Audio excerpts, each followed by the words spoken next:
আসসালামু আলাইকুম প্রিয় শিক্ষার্থীরা, ফাইনালি আমাদের জন্য স্বস্তির খবর যে জাতীয় বিশ্ববিদ্যালয়ের ভর্তির যে নোটিশটা আমরা অপেক্ষায় ছিলাম সেই নোটিশটা প্রকাশ পেয়েছে এবং ভর্তি পরীক্ষা হচ্ছে 3 মে। তার জন্য এখন আমাদের নিজেদেরকে প্রস্তুত করতে হবে। প্রস্তুতিটা কিভাবে নিবে, সাজেশন কি, A to Z information one by one সবকিছুই আমাদের চ্যানেল থেকে পেতে থাকবে। কিন্তু আমাদের জন্য সব থেকে খারাপ খবর বা দুঃসংবাদ এটাই, সেটা হচ্ছে জাতীয় বিশ্ববিদ্যালয়ে কোটা পদ্ধতি চালু আছে।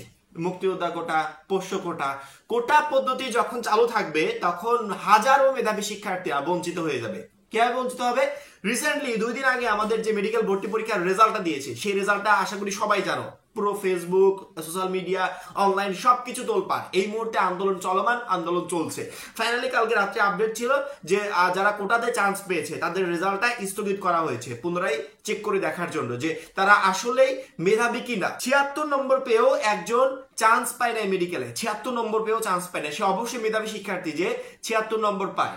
একজন 41 নম্বর পেয়ে চান্স পেয়ে গেছে, কারণ তার কোটা আছে।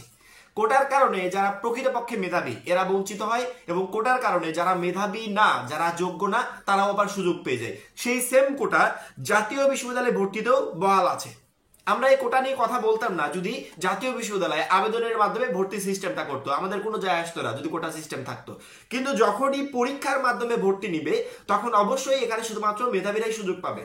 পরীক্ষা দিয়ে তুমি যখনই উত্তীর্ণ হবে তখন অবশ্যই তুমি মেধাবী, কারণ তুমি কষ্ট করে 3 থেকে 4টা মাস পড়াশোনা করবে, পরবর্তীতে পরীক্ষায় অংশগ্রহণ করবে।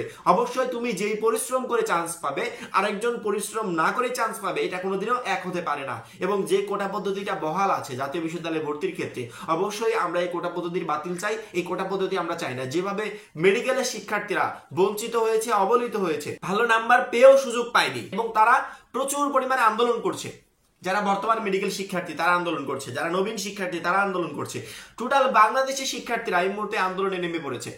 যে একটাই কথা, যে যেই কোটা পদ্ধতির কারণে এত কিছু হলো, এত ঝামেলা হলো, যার পরবর্তীতে আমাদের এই পরিবর্তিত বাংলাদেশ, সেই বাংলাদেশে কোটা পদ্ধতিকে আমরা কখনো মেনে নিব না, আমরা কখনো চাই না, কেউ চাইবে না। কারণ কি, এই কোটার কারণেই প্রকৃতপক্ষে যারা মেধাবী এরা বঞ্চিত হয়ে যায়, এরা সুযোগ পায় না, ভালো রেজাল্ট করে ওরা সুযোগ পায় না।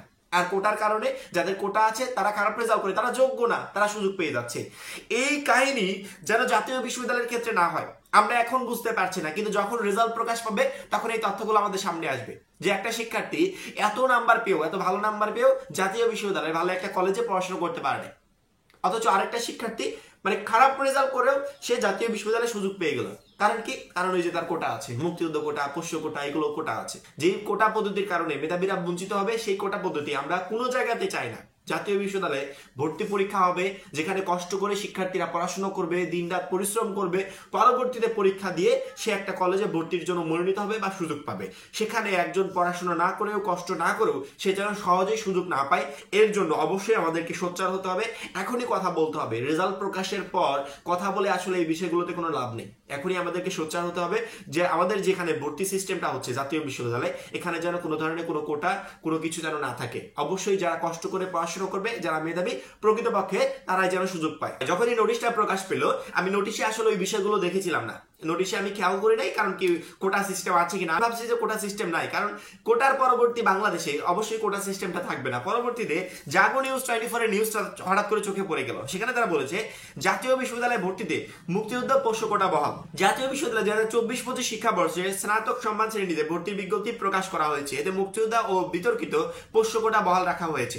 সোমবার 20 জানুয়ারি বিশ্ববিদ্যালয়ের উপ রেজিস্ট্রার মোহাম্মদ আবুল কাশিমের সই করা বিজ্ঞপ্তি থেকে এই তথ্য জানা গেছে। বিজ্ঞপ্তি কোটা বিষয়ে বলা হয়, মুক্তিযোদ্ধার সন্তান, ক্ষুদ্র নৃগোষ্ঠী, বিশেষ চাহিদা সম্পন্ন, ভিন্নভাবে সক্ষম ও পোষ্য কোটায় ভর্তি হতে ইচ্ছুক আবেদনকারীকে তথ্য ছকের নির্দিষ্ট স্থানে তার জন্য প্রযোজ্য কোটা সিলেক্ট করতে হবে। অর্থাৎ তোমরা যখন আবেদন পদ্ধতিতে আবেদনটা সম্পন্ন করবে, সেই আবেদনের সময় যাদের কোটা আছে ওরা কোটা সিলেক্ট করে দিবে, বিশেষ সুবিধা পাবে।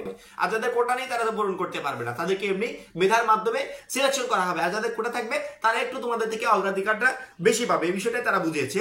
এদিকে প্রকাশিত বিজ্ঞপ্তির তথ্যানুযায়ী আগামী 3 মে জাতীয় বিশ্ববিদ্যালয়ে ভর্তি পরীক্ষা অনুষ্ঠিত হবে। এই পরীক্ষায় অংশ নিতে ভর্তি ইচ্ছুক শিক্ষার্থীদের প্রাথমিক আবেদন করতে হবে। আবেদন শুরু হবে মঙ্গলবার 21 জানুয়ারি বিকেল 4টায়, যা চলবে 28 ফেব্রুয়ারি রাত 12টা পর্যন্ত। জাতীয় বিশ্ববিদ্যালয়ে আবেদন প্রসেসটা কি, এর পরবর্তী ভিডিওতে আমরা সেই প্রসেস নিয়ে তোমাদের ভিডিও দিব, যে শিক্ষার্থীরা ঘরে বসে মোবাইল ফোনের মাধ্যমে জাতীয় বিশ্ববিদ্যালয়ে ভর্তি আবেদনটা কিভাবে করতে পারবে। একবারে সহজ প্রসেস, শুধুমাত্র আবেদন না। আমি কালকে কি বলেছি, জাতীয় বিশ্ববিদ্যালয় সম্পর্কিত এ টু জেড ইনফরমেশন, তোমার যা যা লাগবে সকল ইনফরমেশন আমাদের চ্যানেল থেকে পেয়ে যাবে। তোমাকে প্রশ্ন করতে হবে না, ভাইয়া এই বিষয়ে ভিডিও দেন, এই বিষয়টা বুঝতে পারছি না।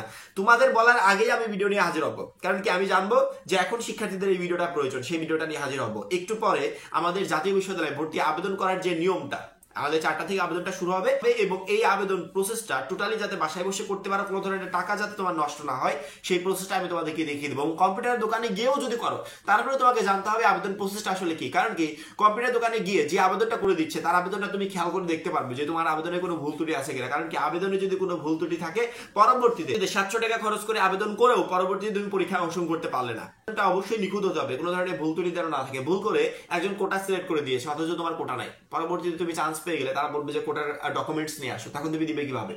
যদি আমরা কোটা পদ্ধতি চাই না, এবং এই বিষয়ে প্রত্যেকটা শিক্ষার্থীকে বলবো এখনই সোচ্চার হওয়ার জন্য, যেখানে তোমরা কষ্ট করে পড়াশোনা করবে এবং এখানে মেধাবীরাই অবশ্যই সুযোগ পাবে।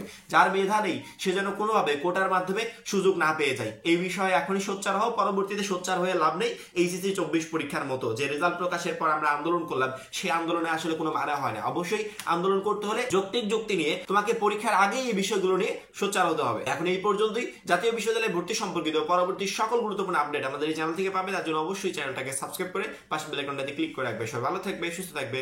আল্লাহ হাফেজ।